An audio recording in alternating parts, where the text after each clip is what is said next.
Bonjour. Bonjour à tous. Et chers amis, je peux dire chers amis parce qu'en fait, ça me fait vraiment plaisir de vous voir tous réunis aujourd'hui. On vous voit habituellement face à face, les uns après les autres, mais de vous voir là tous réunis, c'est extrêmement impressionnant. Et je suis vraiment ravi de pouvoir vous accueillir ici.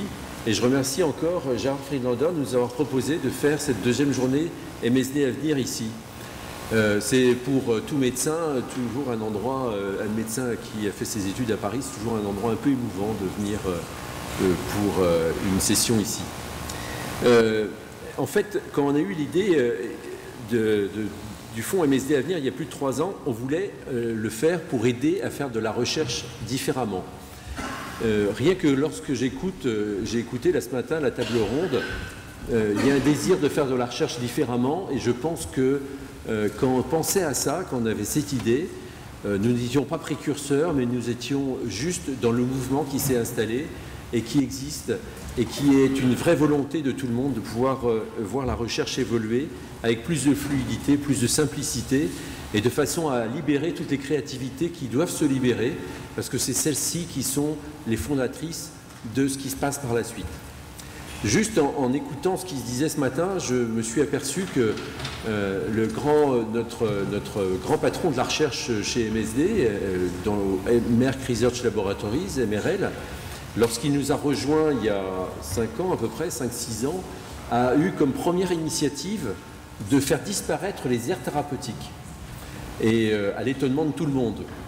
Et en fait, il a fait disparaître les aires thérapeutiques parce que son principe fondateur, c'est que la recherche d'un laboratoire doit être guidée par les découvertes et non pas par les aires thérapeutiques. C'est-à-dire qu'on va découvrir parce qu'on cherche et on ne sait pas encore ce qu'on va trouver. Et que grâce à ça, ensuite, on pourra avoir un médicament qui sera actif dans une aire thérapeutique ou pour une maladie, mais on ne peut pas le savoir initialement.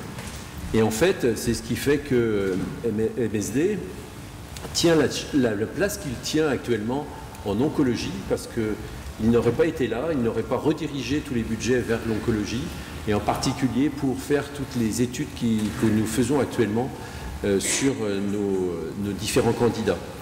Et je pense que ce que j'ai entendu ce matin pendant la table ronde est exactement la même chose, c'est-à-dire libérons la créativité, laissons les chercheurs chercher, et ensuite on trouvera bien les applications qui sont destinées à ces applications.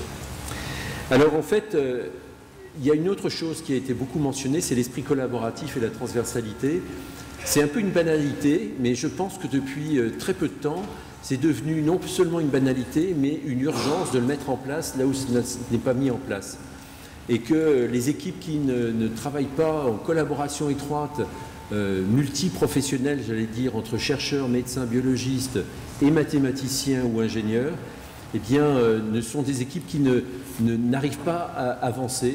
Et les plus grandes avancées, on les voit de ces équipes collaboratives et de la façon dont ça fonctionne. Alors aujourd'hui, vous êtes, Cyril l'a mentionné ce matin, vous êtes plus de 50 équipes représentées et nous en sommes extrêmement fiers, je peux vous le dire très sincèrement. L'équipe qui organisons MSD Avenir et qui travaillons sur MSD Avenir au quotidien, on est très heureux de vous voir là. Alors on compte déjà plus de 40 publications ici, brevets déposés. Tout le mérite vous revient, bravo. C'est extraordinaire. On ne s'attendait pas à cette profusion de publications. On s'attendait à ce que vous faisiez des beaux travaux, que vous fassiez de la recherche et que vous trouviez des choses. Mais franchement, bravo, et il faut que ça continue. Et on est là à vos côtés pour que ça continue. Alors en fait, on dit, et le thème ce matin, c'était la recherche, la médecine de demain. En fait, vous êtes là, vous êtes les chercheurs, donc vous représentez la médecine de demain tout simplement. Et ça, c'est très important. Et y compris en termes de génération, on voit beaucoup de très jeunes chercheurs. Et ça, c'est bien parce que la relève, je pense, en France est très prolifique et c'est important. Alors en fait, ces journées, c'est vous donner la parole. Alors je ne vais pas la garder longtemps. Je vais vous la passer très bientôt. C'est important. Et il y a une chose, quand on donne la parole, il y a aussi une frustration de notre part. Parce que maintenant, vous êtes donc plus de 50 équipes représentées. Il y a plus de 60 posters dehors qui attendent tout le monde. Il a fallu faire des choix en fait dans les présentations.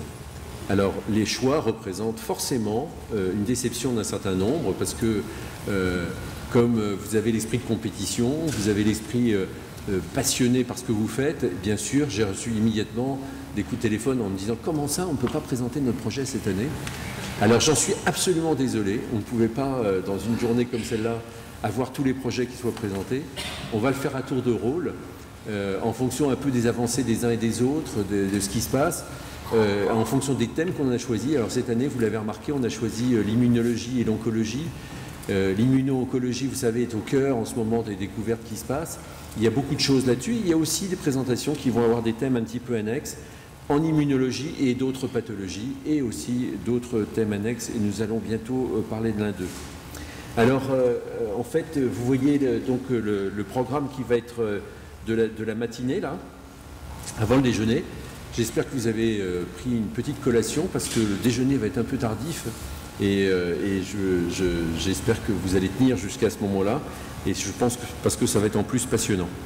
Alors, l'accélération, pour nous, c'est le thème, et c'est ce qu'on a voulu aussi que vous montriez dans la présentation des projets, cette accélération de la recherche, parce qu'il y a beaucoup de choses, et que souvent, on a même eu des projets qu'on a signés avec vous, et quand vous revenez vous voir 6 mois ou 1 an après, vous nous disiez « Ah oui, mais en plus du projet, on a rajouté ça, on a rajouté ça, on a rajouté ça. » Ne vous en faites pas, mais ça vient avec parce que c'est nécessaire. Et en fait, c'est là où on s'aperçoit qu'à partir d'une idée, une conception et d'un travail qu'on a fait ensemble, eh bien, vous construisez déjà avant même que le projet soit arrivé à ses conclusions. Et donc, c'est tout à fait remarquable et passionnant. En fait, notre mission est importante, nous ici, tous ensemble, parce que les patients nous rappellent chaque jour qu'il y a urgence pour nous à faire des innovations et à trouver quelque chose pour eux. Et donc c'est toujours avec ce souci des patients qu'on peut se réunir et qu'on fait ce qu'on est en train de faire.